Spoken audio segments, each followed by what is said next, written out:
Bienvenue sur la chaîne de l'essayiste Abdallah Husseini où nous explorons ensemble des pensées et méditations touchant l'âme et l'espoir. Au sein de la série ramadanesque de méditation intitulée Des orphelins de ciel. Dans l'épisode d'aujourd'hui, nous partageons une méditation sur la liberté individuelle et les défis que nous rencontrons en tentant de briser des chaînes, des conventions sociales. Comment peut-on préserver son unicité face aux pressions collectives? Explorons ensemble ces idées. Avez-vous déjà tenté de faire ce que vous désirez dans un moment donné? Bien sûr, pas à n'importe quel moment, mais lorsque l'environnement ou l'entourage vous impose certaines actions ou vous en interdit d'autres.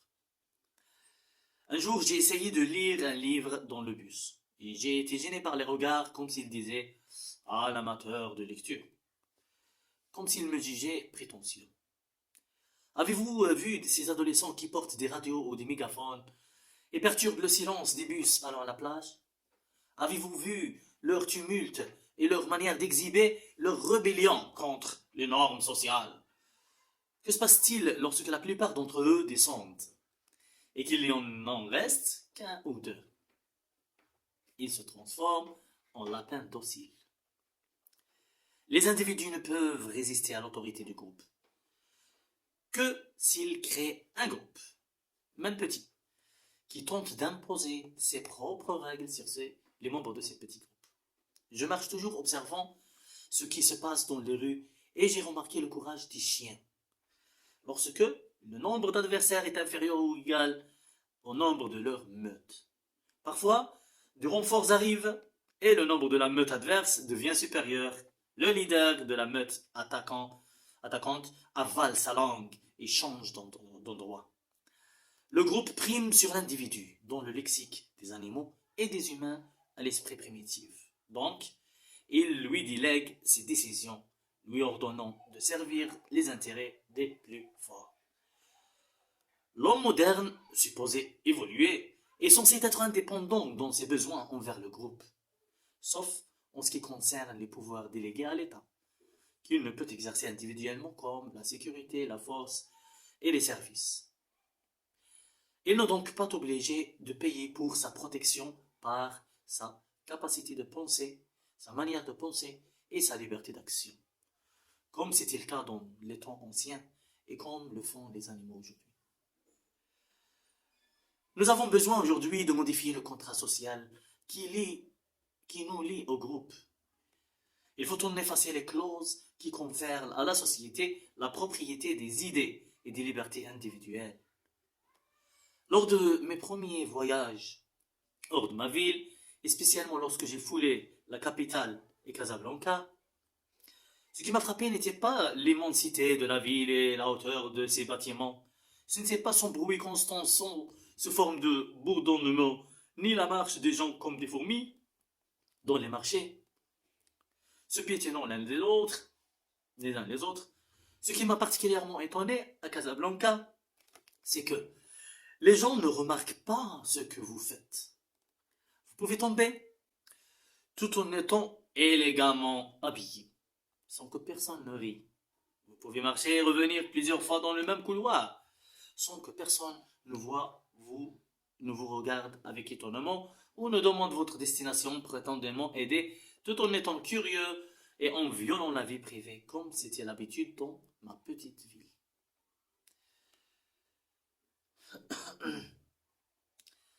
Certains portaient des vêtements ridicules et marchaient respectueusement sans que personne, sauf moi, ne remarque leur étrangeté.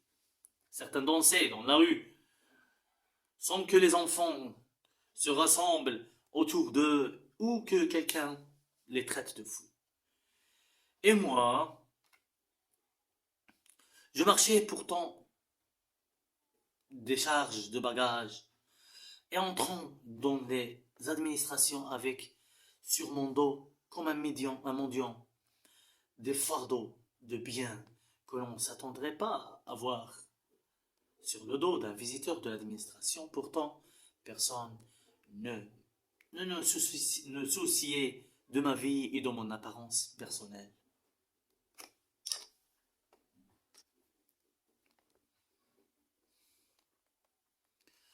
Cela a été un choc pour moi et depuis lors, je cherche à comprendre ce qui fait que certaines villes, certaines villes diffèrent différentes d'autres, qu'une communauté se distingue d'une autre, jusqu'à ce que je découvre le facteur de la ruralité qui accompagne les petites sociétés, où les habitants se connaissent les uns les autres, vivent les uns pour les autres, et où le concept de vie privée s'efface ou diminue.